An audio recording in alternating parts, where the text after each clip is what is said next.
Lived out his dreams. A lot of times I've had dreams that people were chasing me. I'd run up to the edge of a cliff and stand there for a minute. They got about 10 feet away from me, and I'd just back dive right into the air, roll over, and start soaring. Symbols of flight represent not only man's desire to imitate the freedom of the bird, but also a psychological need for release. Birds and winged imagery in general are symbols that point to man's need for liberation from any state of being that is too immature, too fixed or final. In other words, they concern man's release from or transcendence of any confining pattern of existence.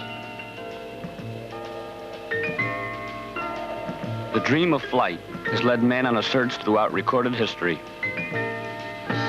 Depend on a puff of wind. That's hang gliding.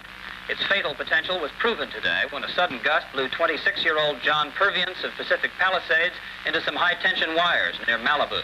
What makes the accident especially disturbing is that at the same time, just a few miles south, the first international hang gliding competition was opening up at Escape Country in Orange County.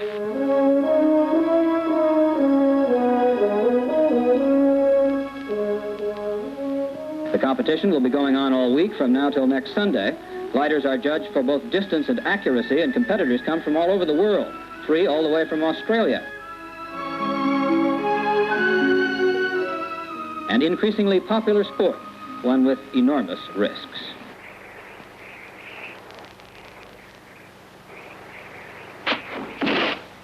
That was Jim in Icarus 5. Now for the Regalos. Man, he's really telling that thing what to do. Look at him. It's an incredible feeling. It's exhilarating to the maximum. It's a small step toward being a spaceman. You know, your adrenaline just starts pumping. People a lot of times ask me, "Oh, don't you get cold up there?" Heck no, boy. My blood's running through my veins so fast. You know, it's impossible to get cold. It's great. The closer you can get to becoming one, you know, with the machine, the better, you know, for everything. It's me, the glider, and the wind. The kite itself feels stable in the right hands, but the security comes, you know, from within. And the security is all in the pilot. That's where you can tell the difference between an accomplished hang glider pilot that really believes in what he's doing and the hang glider pilot that's trying to impress somebody or that's just doing it for the effect.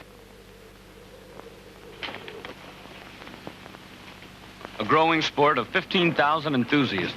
Hang gliding is more than a weekend sport. It's a way of life, a unique and very special skill. Well, a lot of times we have a thing called diver's syndrome. It's a situation where a new pilot gets into a kite and instead of orienting himself to the new element, the air, he orients himself still to the ground. So you have to switch from a ground reference to an air reference, which is the air blowing on your face. The glider itself is usually so stable that, you know, it never does anything real fast. You know, like a race car or something like that. If you move the steering, well, the car will move fast, you know, if you're jerky in it. A hang glider doesn't do that. A hang glider doesn't move real fast under any circumstances at all. It doesn't do anything real quick. It's not a real fast responding thing. I mean, it responds within, you know, half a second or so, but it rolls into it. There's absolutely no electric or jerking motion at all in the kite. In a lift situation, right when you first take off, there's a sudden jolt. But after that, it's just, you know, it's absolutely fluid. There's no jerking around or anything like that. It's like religion. If you believe in something, you know, then you believe in it and you feel secure around it. If you don't, then you don't.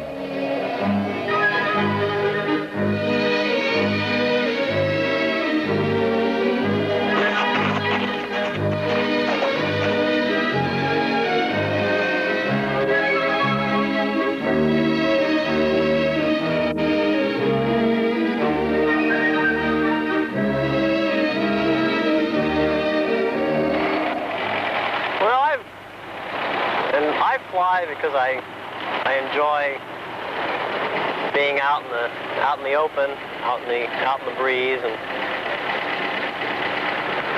it's a kinesthetic type thing. Being so free and being free in 3 dimensions. It's like sailing or riding a bicycle. You're really out there, but in flying you have even more freedom than those other things. I think of the air as being very substantial, and when I go, fly through the air, I try to visualize what the air is doing and react to it not as just some mysterious force out there, but see what I can see what the air is doing generally. It's always, the air being invisible always fools you, but after you've flown for a long time, you begin to get some ideas how it behaves. Well, usually it's a pretty constant. Constantly trying to decide where the best lift would be, and trying to visualize what the air is doing, so that you can find the upward moving air.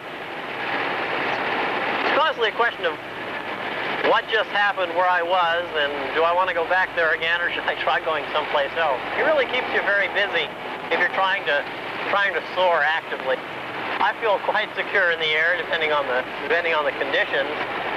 On a comfortable day, on a fairly mild day, I feel as really secure in the air as I would on the ground.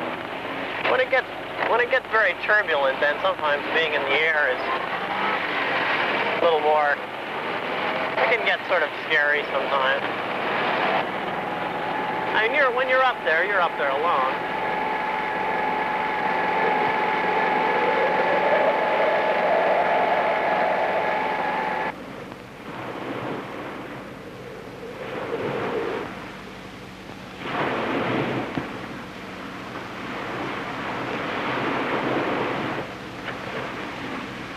Ready?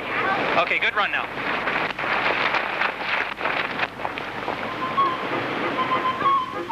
Push out a little bit. Not bad. Okay, not too bad. He's attempting to turn, but he doesn't have the speed up to really get very much response out of the kite.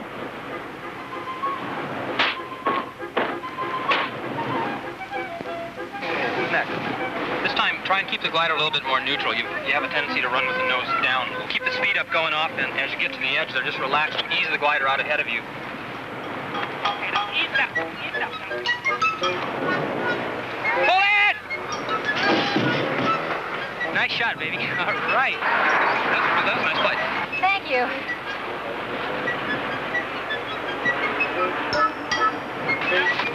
Oh, you're getting your exercise today, running up and down this hill.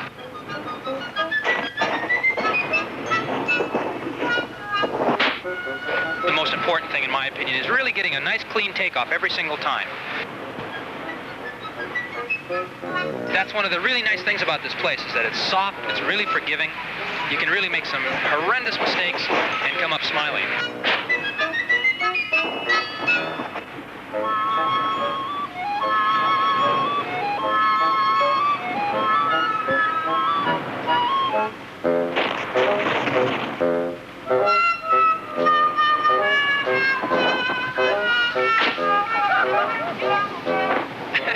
Well, he gets a trophy for distance, if nothing else. Okay, a real nice, healthy run now. You ready? Okay, push out just a little bit.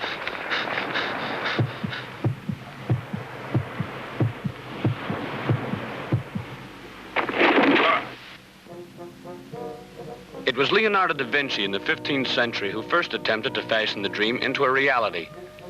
He studied the physiological structure of birds in flight to apply them to man. He knew man could fly. In the 18th and 19th centuries, adventures in the air intensified, usually with disastrous results. Still, the passion for flight heightened.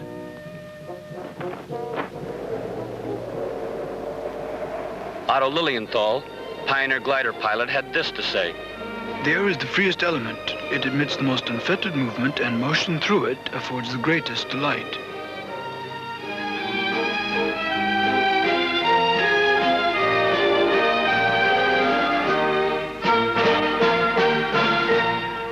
American engineer Octave Chanute designed the first stable biplane glider. Our experiments will permit us, little by little, to learn completely the art of the bird. Until then, to burden oneself with a motor is useless. I much prefer to use such a simple motor as gravity.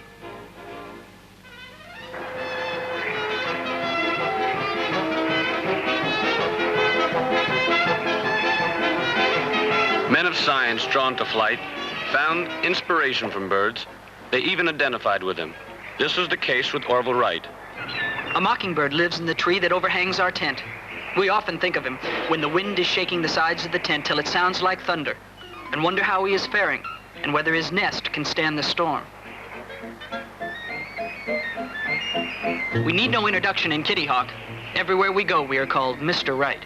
In the old days, there was probably only a dozen of us, around 1925, that ever built any kind of a hang glider in the whole United States. And because they didn't have controls, almost every flight was a crack-up.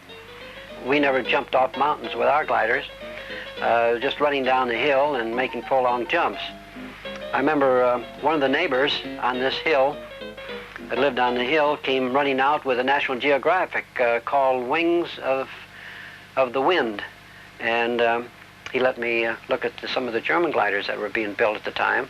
They were a bit ahead of us in those days. After a few gliders and a few years, we were able to do like the Germans did and stay up for a length of time without power. And no one ever thought that a hang glider could actually be soared and flown, and it wasn't until just the last 3 years that we've been able to do this. There's a time for everything, and this is a time for the hang gliders, I guess. Not until 1949, when Francis M. Rogallo designed the flexi-wing kite for NASA re-entry vehicles, was there an innovation in gliding. The basic Rogallo design was slightly modified for man to fly, and thus the art of hang gliding arose.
Gliding is pure flight, beautiful in its simplicity. The pilot controls his craft by shifting his weight and manipulating the bar in the desired direction. Hang gliding is 90% judgment and 10% skill. Each flight can last as long as 8 hours, or for only a few seconds, depending on the sensual balance between the pilot and nature. The FAA has taken a posture with reference to hang gliding that we monitor the program and observe the program and the sport as it goes along, and we have asked that the clubs and the sport, the enthusiasts, do their own policing and stay within the proper parameters so they don't interfere with the operation or safety of others. We have issued an advisory circular to the hang gliding sport. In this advisory, we suggest that they do not fly higher than 500 feet above the ground to avoid other air traffic. We also have recommended that they not operate closer than 100 feet to any person or property or over any persons or property. My boy did some hang gliding just recently, and he enjoyed it very much. Now, whether or not he continues to do the sport, I don't know. That's up to him. As far as any future possibility of regulatory measures being taken to govern hang gliding, it would only depend on how well the clubs and the enthusiasts control their own actions. If they get to a point where they do regularly jeopardize others, certainly there might be room for regulatory action to be taken by the agency.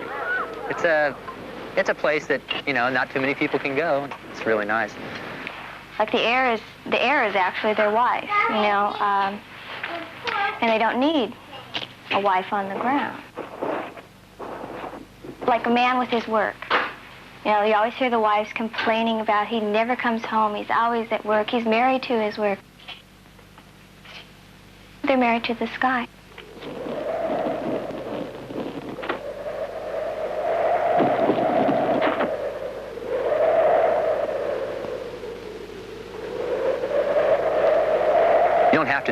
You don't have to depend on anybody else. If you make a mistake, it's your fault. You know, whether it be technical or physical, it's your fault. There's nobody else to blame.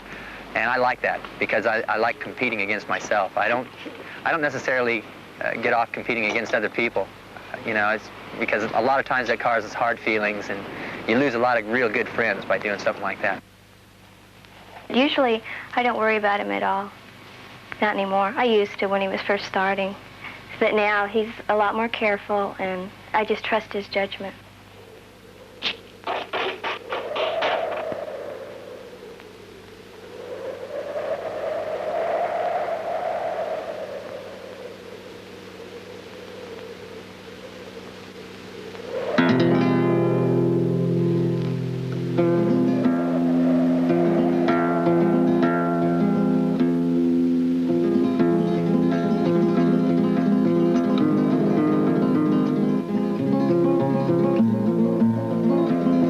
Gliding is any time the craft is moving down in respect to the air. Soaring flight is achieved when the air is moving up enough to carry you aloft so you can gain altitude and go places.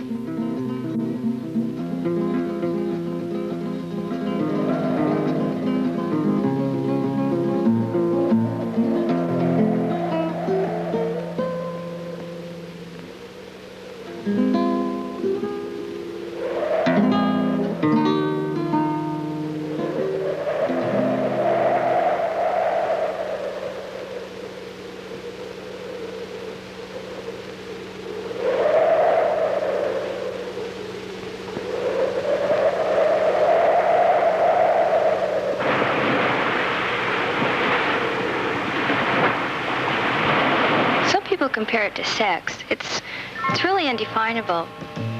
It's a solo experience, like meditation, I guess. I talk to my kite a lot. I get up there and talk to the kite. There's nobody else to talk to. All the time. It's something that the better friends you can make with the kite, the better flyer you're going to be.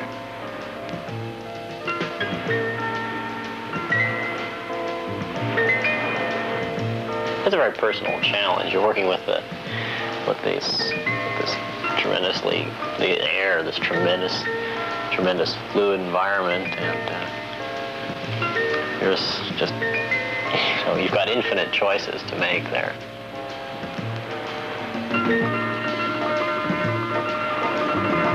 You know exactly where the lift is. It's right in next to the cliff in a pretty well-defined zone. You can just go there.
I like to be able to work with nature and go to all these beautiful places that hang gliding can take you. And hang gliding can take you out over the Pacific Ocean when the sun's setting. It's just incredible. The sun shimmers off the waves and the wind whistles through the wires. Or hang gliding can take you to 15,000 feet over the Arizona desert where the hailstones are popping on your glider and the lightning's crackling down. It's sort of your magic carpet to some incredible places. She always wants to go watch Daddy fly the kite. Oh, she yells, "Daddy, Daddy, Daddy, there's my Daddy!" And just goes wild.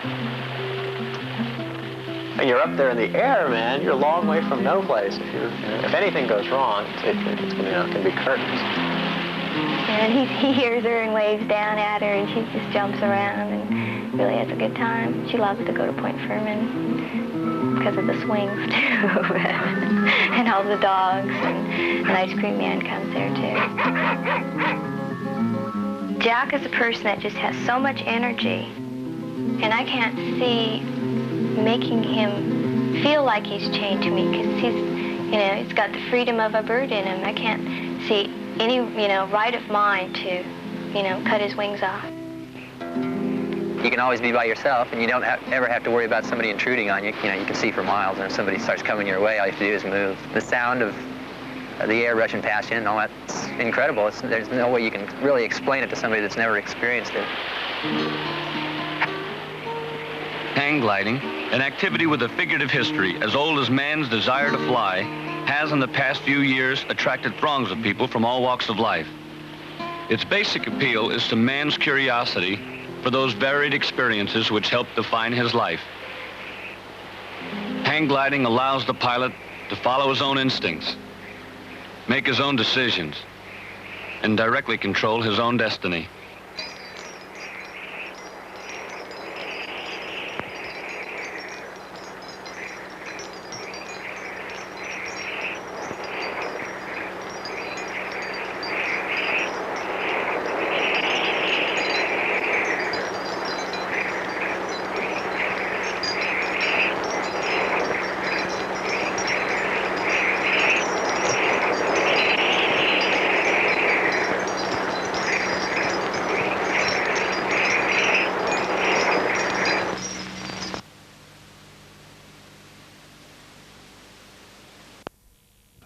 On all sides.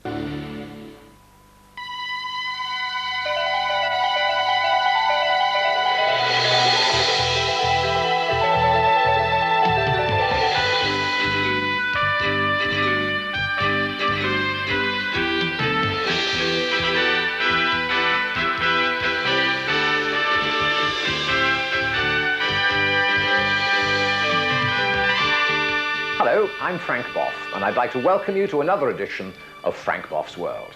Now today we go flying, not, I hasten to add, by jet, but by hang glider, that exhilarating sport which has at long last given man the freedom to soar on silent wings. Do we all have a secret dream to fly, I wonder? Well, it's certainly an age-old fascination. Throughout history there have been numerous reports of birdmen and tower jumpers whose enthusiasm for adventure has far surpassed their knowledge of aerodynamics. Well, this century has made up for all those doomed endeavours. For those with a head for heights and the courage to trust in the support of a simple frame and a flimsy triangle of material came the chance to experience the calm of flight. For the gliders in our programme today, there's the added promise of some quite spectacular sightseeing, as their itinerary is scheduled to take them sailing above the Alps.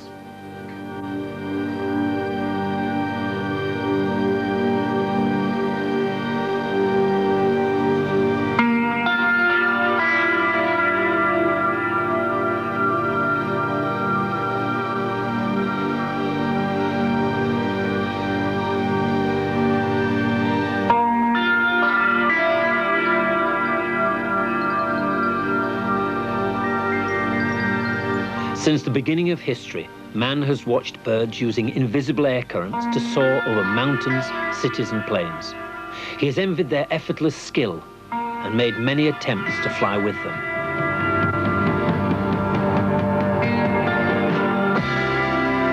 To be as free as a bird, relying on nothing more than human muscles, the air and a simple kite has today become reality, and a new exciting world has been opened for all with the nerve to do it.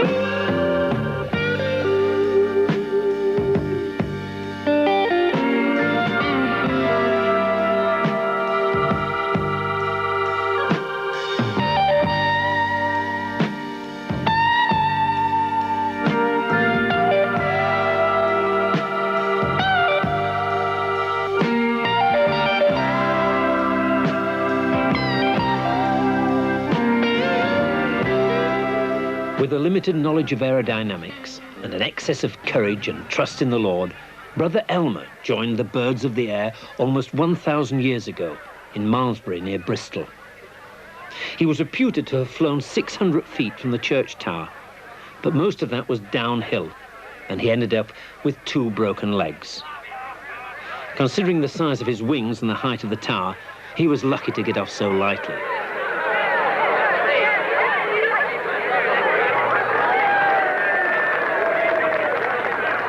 Since then, pilots have built even more unlikely craft and thrown themselves into the air, many with humiliating results.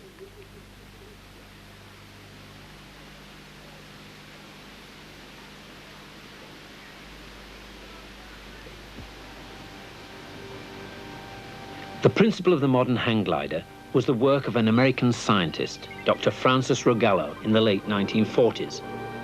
3 aluminium tubes form an arrowhead, and a 4th joins them together to give a rigid structure. The fabric of the sail is usually terraline, and it's cut so it billows above for lift and stability. The pilot is suspended with the control frame from a single bolt holding the whole structure together. Obviously a vital component, it's known as the heart bolt, or to the less reverent, the Jesus bolt, from the last word the pilot utters if it should break. As he pushes the control frame to the right, his weight moves to the left, turning the glider that way. A push to the left, and the glider will straighten up.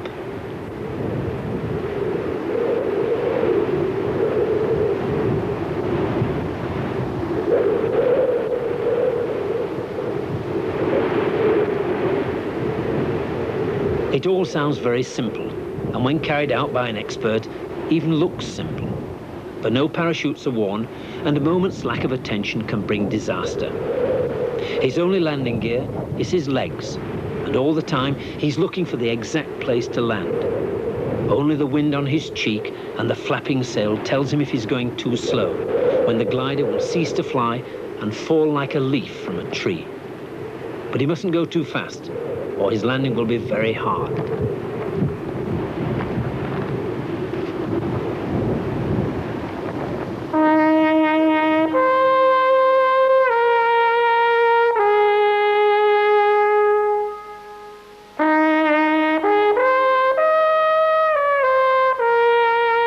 Tourists from all over the world come to Kleine Scheidegg in Switzerland to see the Eiger. They know the stories of the North Face, where so many climbers have died. And despite the familiar, peaceful hotel, there is an air of danger, of young men taking unknown risks. Because of its easy access and smooth meadows, it's a good place to glide, and the tourists have yet another sight to wonder at. Swiss pilot Tony Weiss is to give mountaineer Eric Jones from Flint in North Wales his first flying lesson. And no doubt, the tourists are eager to see him break his neck. What are the advantages of the Delta glider over the conventional gliders we know, Tony? With a Delta glider, you can go up the mountain, you can carry it because it weighs only 33 pounds. And you can easily put it together in one piece. You can take off by running, what wasn't possible with the ordinary hang glider. How is the pilot suspended on the Delta, Tony, and how is the Delta controlled? The pilot is suspended by a harness. Yes. And it's controlled by shifting the weight forward. Yes. And leaning back. Yes. If you lean back, it goes up. If you lean forward, it goes down. So I'm going to show you something.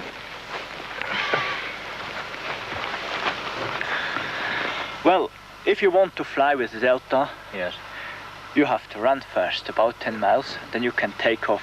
Once you are up in the air, a problem is that you keep a steady speed of about 20 miles per hour. That means you will have an angle of attack of a minimum of 15 degrees. The maximum is 40 degrees, 45 degrees. If the angle of attack is less than 15 degrees, it goes like this. The wind is coming instead of from below, underneath, from here, and it dives. Yes. If you push too much forward and the tip goes up here, the Delta goes into this position here, and it is not flying anymore. It will be parachuting like this. After a bit of basic theory, Eric is keen to put it into practice.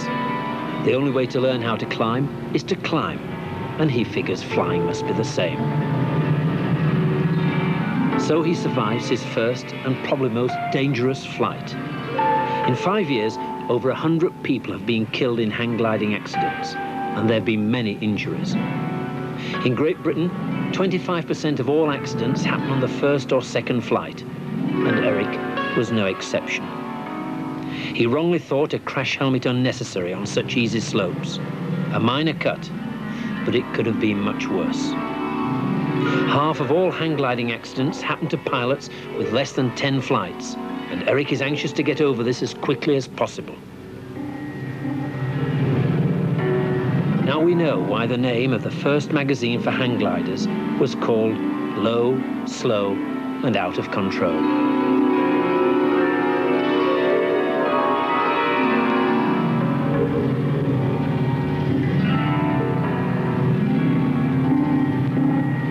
But like learning to ride a bicycle, quite suddenly he gets the hang of it.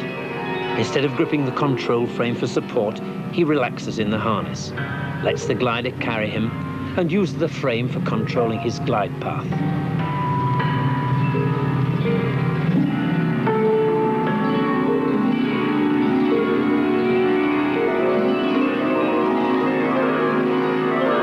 It's his first controlled flight with a good landing, and a celebration is justified.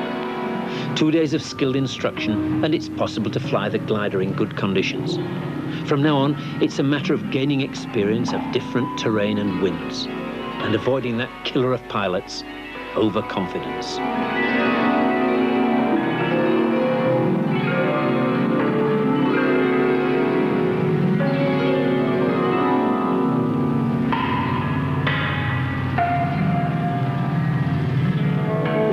Tony Weiss has that experience, and with no hesitation, steps off the Lauberhorn for a flight to Kleine Scheidegg.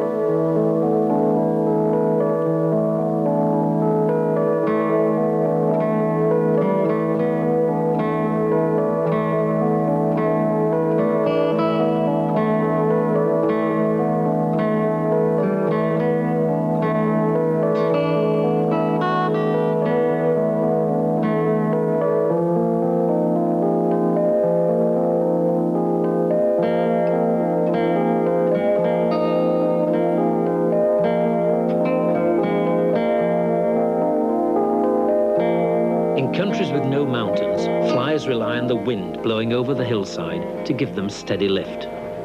Sometimes they can soar for hours, seeking out air currents and thermals. In the high mountains, winds can be dangerous, and close to the face of the Eiger, the air is turbulent. The cold air falling down the glacis of the Jungfrau can drag a glider out of control onto the ice, so Tony keeps well clear.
Heavier than air, can be carried, and is launched and landed by the pilot's legs.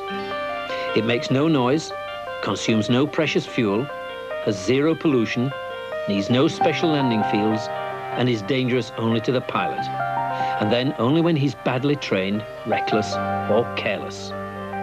It can be assembled in a few minutes and even carried up on a chairlift.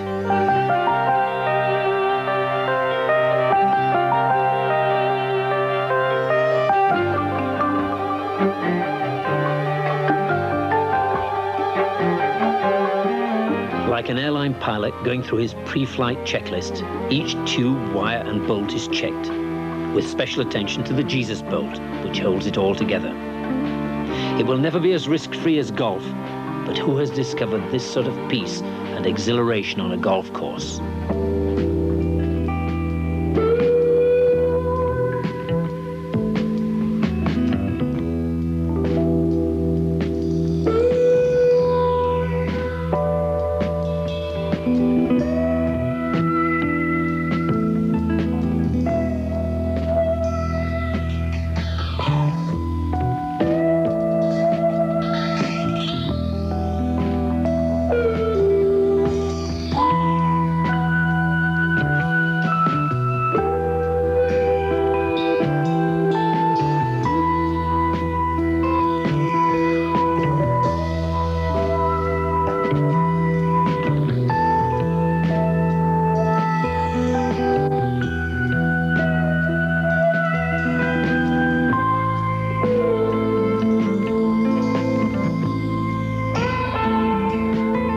Tony Weiss performs one of the most difficult maneuvers in a hang glider, a full 360-degree turn. Normally, flying is done into the wind, so the ground speed is relatively low. Flying at 20 miles an hour into a 25 miles an hour wind, ground speed is 5 miles an hour. Doing a 360-degree turn, ground speed can accelerate to 45 miles an hour, and the pilot's instinct, if he's near the ground, is to slow down, causing a stall and a fatal spin. The skilled pilot is the precision pilot, who can land within a foot of where he selects.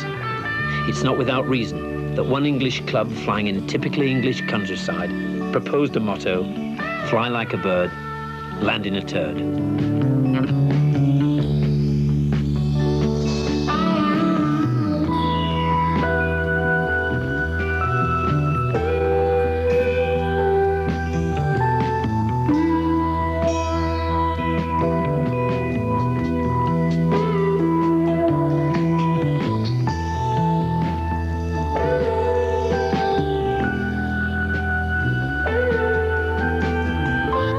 Exactly how many individuals does any one of these 20 gardens cater for? Looking at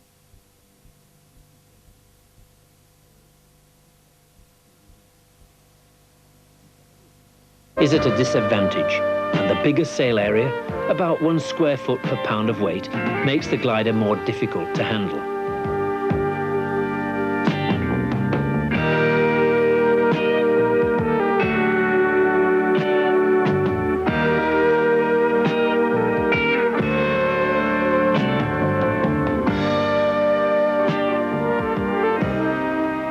But spot landing is the most challenging. To obtain maximum points, the pilot must land with his feet on the center point. For international contests, that's a 10-centimeter disc in a 50-meter circle. The glider mustn't touch the ground, and the pilot must remain standing, or he's disqualified.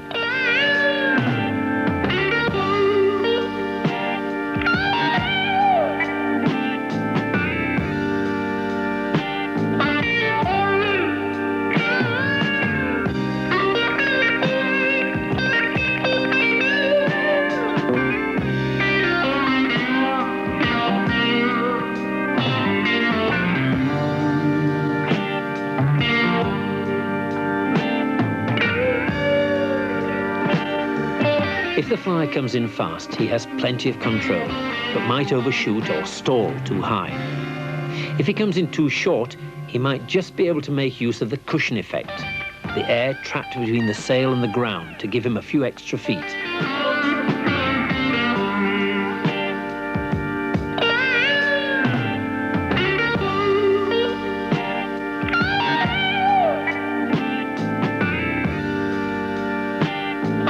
At a contest in Ireland, the organisers had put the target on rather boggy ground to soften the landing. Unfortunately, one pilot came in much too fast, hit the spot hard, and struggled to keep his glider off the ground. He failed, by which time he was waist deep in the bog. The Swiss take things much more seriously.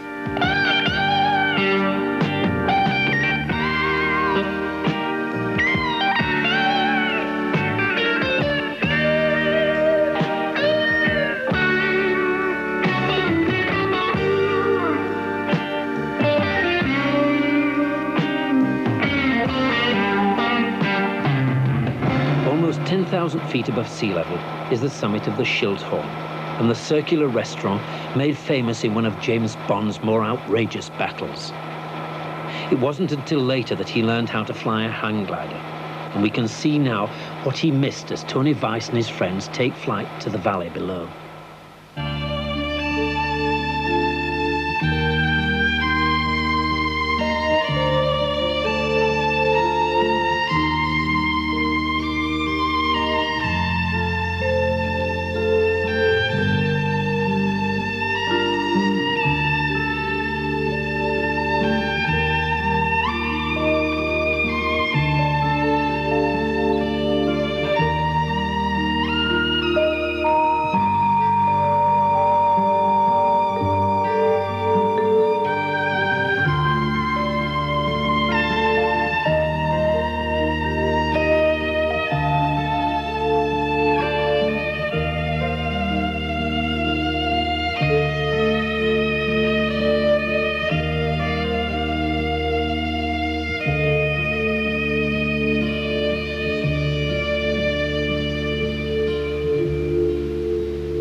Flying over the broad green alpine pastures on a quiet day is relatively safe.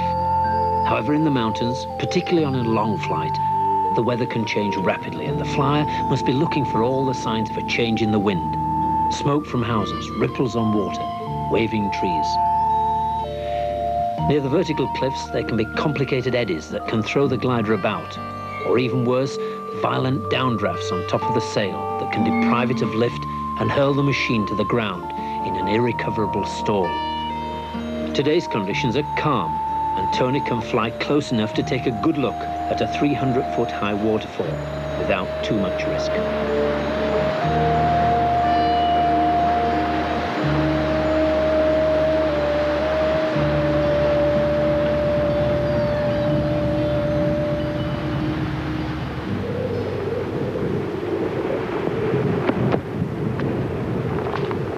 Every flight must come to an end, and after descending 7,000 feet, Tony must look for a suitable landing spot in Little Lauterbrunnen. Anywhere will do, as long as it's flat, grassy, and disturbs no one else.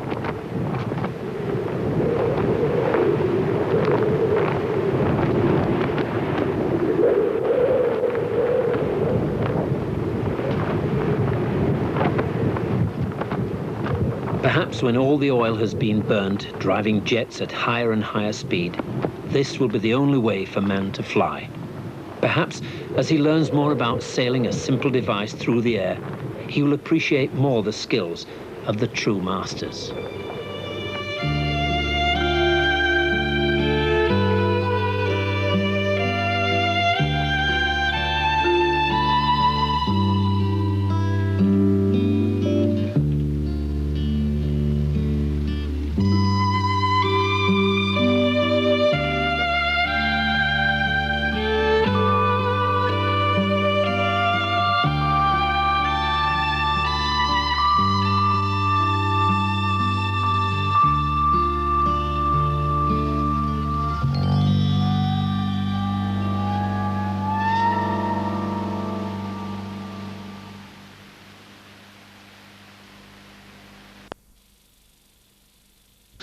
proudly presents Tim Travers in the summer of '79 and '80 at his incredible best.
Yes,